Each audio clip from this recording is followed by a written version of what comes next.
Hi friends, फैमटेड kitchen हाउसे सकलके स्वागत जानिए आमी नंदिनी आज आपनादेर साथे शेयर करब एक डेजार्ट रेसिपि और सेटी होच्छे ओमाली। गरमेर दिने ठंडा ठंडा ये डेजार्ट खेते किन्तु भीषणই भालो लागे। এই রেসিপিটি আপনারা তৈরি করে ফ্রিজে স্টোর করে রেখে দিতে পারেন, তারপর যখন মন চায় তখন একটু একটু করে খেতে পারেন। আজকের এই রেসিপিটি একটি আরবিয়ান রেসিপিটি খেতে কিন্তু ভীষণই সুস্বাদু আর ভীষণই ডিলিশিয়াস একটি রেসিপিটি শেষ পর্যন্ত দেখার অনুরোধ রইল। রেসিপিটি যদি ভালো লেগে থাকে আমার চ্যানেলকে সাবস্ক্রাইব করে আমার পাশে থাকার অনুরোধ রইল আপনাদের সকলের কাছে। আর পাশে থাকা বেল আইকনটি অনে সেট করে দেবেন যাতে নতুন কোনো রেসিপি আপডেট করলে তার নোটিফিকেশন সবার আগে আপনাদের কাছে পৌঁছে যায়। তাহলে চলুন দেরি না করে ঝটপট শুরু করে দেওয়া যাক আজকের রেসিপি ওমালি। আজকের এই রেসিপিটি তৈরি করতে আমাদের যে উপকরণটা লাগছে তার মধ্যে অন্যতম হলো ব্রেড। আমি এখানে 5টা ব্রেড নিয়ে নিয়েছি আর এই ব্রেডগুলোকে আমি মাঝখান থেকে ঠিক গোল গোল করে কেটে নেব। তো আমি গোল গোল করে কেটে নেওয়ার জন্য এই ধরনের একটা বাটি নিয়ে নিয়েছি। তারপর ঠিক ব্রেডের মাঝখানে বসিয়ে ঘুরিয়ে ব্রেডগুলোকে এইভাবে গোল করে কেটে নিতে হবে। বাকি ব্রেডগুলো আমি ঠিক একইভাবে গোল গোল করে কেটে নেব। আরেকটা ব্রেড আমি কেটে আপনাদের দেখিয়ে দিচ্ছি।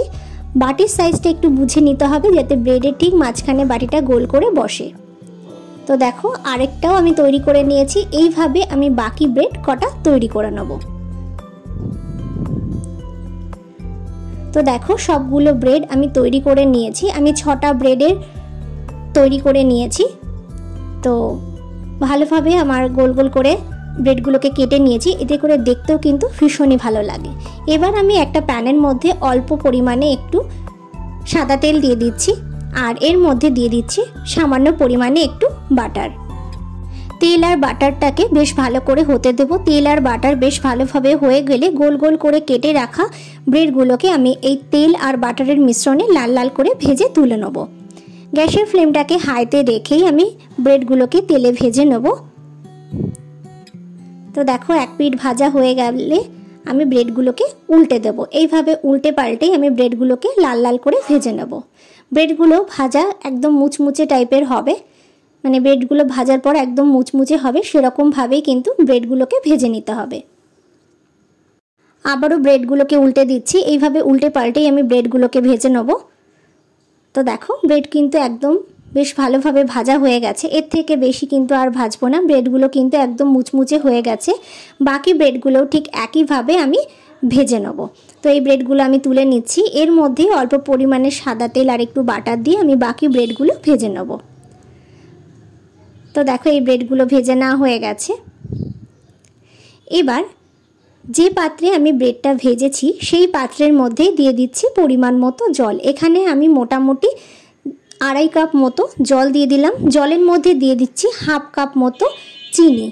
মিষ্টিটা একটু হালকাই রাখবেন যাতে ব্রেডের মধ্যে বেশি মিষ্টি ঢুকে গেলে যখন পুরো সম্পূর্ণ ডেজার্টটা তৈরি হয়ে যাবে তখন অতিরিক্ত মিষ্টি হয়ে যাবে। তাই এই চিনির শিরাটা একটু হালকা মিষ্টি করার চেষ্টা করবেন। চিনিটা বেশ ভালোভাবে গলে গেলে এর মধ্যে দিয়ে দিচ্ছি অল্প পরিমাণে একটু লেবুর রস। তারপর আবারও বেশ ভালোভাবে একটু নাড়াচাড়া করে মিশিয়ে নেব। চিনির শিরা কিন্তু একদমই তৈরি, খুব ঘন করার একদমই দরকার নেই। জাস্ট চিনিগুলো গলে গেলে লেবুর রসটা দিয়ে একটুখানি ফুটিয়ে নিলেই কিন্তু চিনির শিরাটা তৈরি হয়ে যাবে। একদমই পাতলা জলের মতোই কিন্তু চিনির শিরাটা তৈরি করতে হবে। একটুখানি ফুটিয়ে নিচ্ছি লেবুর রসটা দেওয়ার পর। ভালোভাবে ফুটে গেলে গ্যাসের ফ্লেমটাকে অফ করে আমি একটু ঠান্ডা হতে দেব যাতে অতিরিক্ত গরম ভাবটা কেটে যায়। অবশ্যই গরম থাকতে থাকতেই কিন্তু চিনির শিরার মধ্যে ভেজে রাখা ব্রেডগুলোকে দিয়ে দিতে হবে। এপিট ওপিট একটু উল্টে পাল্টে নিতে হবে যাতে ব্রেডের মধ্যে চিনির শিরাটা বেশ ভালোভাবে ঢুকে যায়। এক পিঠ হয়ে গেছে। এক পিঠ 3 থেকে 4 মিনিট মতো এই চিনির শিরার মধ্যে রেখে দিতে হবে। তারপর কিন্তু উল্টে দিতে হবে। তো দেখো 4টে ব্রেড আমার চিনির শিরার মধ্যে ভেজানো হয়ে গেছে। এবার আমি ব্রেডগুলোকে একটা একটা করে তুলে নেব এবং সেই পাত্রেই তুলব যে পাত্রে আমি এই ব্রেডের ডেজার্টটা সার্ভ করব। সেই পাত্রেই আমি ব্রেডগুলোকে তুলে নেব।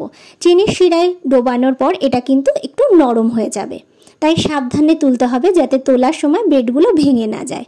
খুব সাবধানেই চিনির শিরা থেকে ব্রেডগুলোকে তুলে নিতে হবে। তবে চিনির শিরা যেন একদমই ঠান্ডা না হয়ে যায় ব্রেডগুলো দেওয়ার সময়, সেটা কিন্তু অবশ্যই খেয়াল রাখতে হবে। ব্রেডগুলো তুলে নিলাম। এবার একটা পাত্রে আমি 1 চামচ কর্নফ্লাওয়ার দিয়ে দিচ্ছি, আর এর মধ্যে ঠান্ডা দুধ দিয়ে আমি একটা লিকুইড তৈরি করে নেব। এই লিকুইডটা আমি পরে ব্যবহার করব।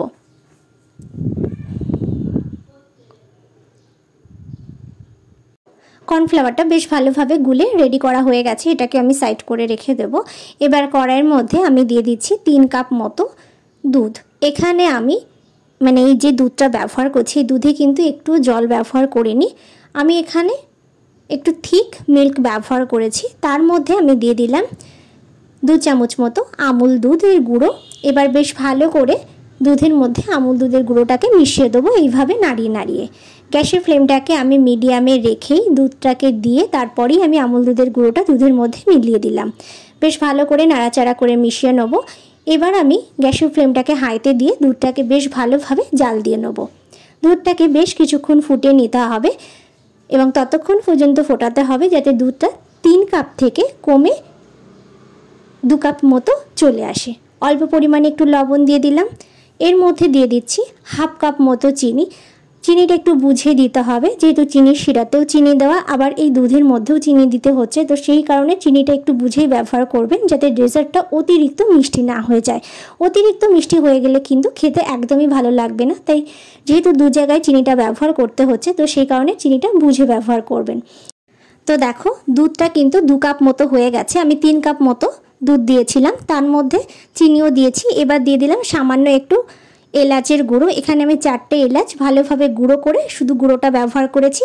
এবার আমি কর্নফ্লাওয়ার গোলা যেটা রেডি করে রেখেছিলাম সেটা দিয়ে দিলাম এবং বেশ ভালো করে নাড়াচাড়া করে একটু মিশিয়ে নেব। ততক্ষণ পর্যন্ত নাড়াবো যতক্ষণ না এই দুধটা একটু ঘন হয়ে আসে, কিন্তু অতিরিক্ত ঘন যাতে না হয়ে যায় সেদিকেও কিন্তু খেয়াল রাখতে হবে।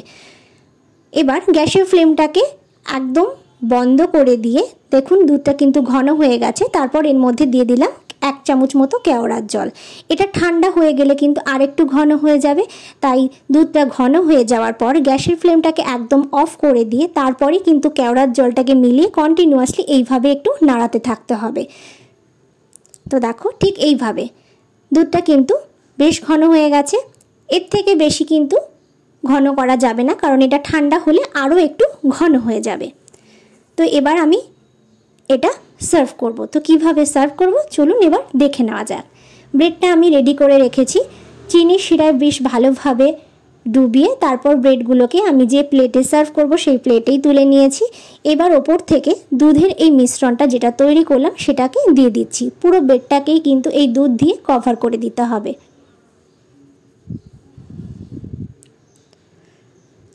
আর পুরো সম্পূর্ণ ডেজার্টটা তৈরি হয়ে গেলে ফ্রিজে রেখে দিতে হবে। এবার ওপর থেকে দিয়ে দিচ্ছি একটু আলমন্ড কুচি, দিয়ে দিচ্ছি একটু পেস্তা কুচি। আপনারা এখানে সার্ভের জন্য আপনাদের বাড়িতে যে জিনিসটা অ্যাভেলেবেল থাকবে সেটা দিয়েও কিন্তু আপনারা ডেকোরেশন করতে পারেন। ওপর থেকে দিয়ে দিচ্ছি একটুখানি কেশর এবং সবশেষে এর ওপর থেকে দিয়ে দিচ্ছি পরিমাণ মতো মধু। মধুটা এই ডেজার্টে একটা আলাদাই মাত্রা নিয়ে আসে, এটা কিন্তু খেতে অসম্ভব সুন্দর লাগে। ভালোভাবে মধুটাকে ছড়িয়ে দিয়ে এটাকে ফ্রিজে স্টোর করে রেখে দিতে হবে সম্পূর্ণ ঠান্ডা হওয়ার জন্য। তারপর আপনাদের যখন মন চাইবে তারপরে কিন্তু আপনারা এটা সার্ভ করতে পারেন।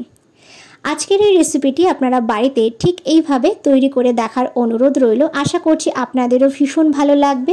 রেসিপিটি বাড়িতে ট্রাই করে আমাকে কমেন্ট করে জানাতে ভুলবেন না যে আজকের রেসিপিটি আপনাদের কেমন লাগলো। রেসিপিটি যদি ভালো লেগে থাকে লাইক করবেন, শেয়ার করবেন। সকলে ভালো থাকুন, সুস্থ থাকুন এই কামনা নিয়ে এখানেই শেষ করছি। আবারও ফিরে আসবো নতুন কোনো রেসিপির ভিডিও নিয়ে। ভিডিওটি শেষ পর্যন্ত দেখার জন্য অসংখ্য ধন্যবাদ।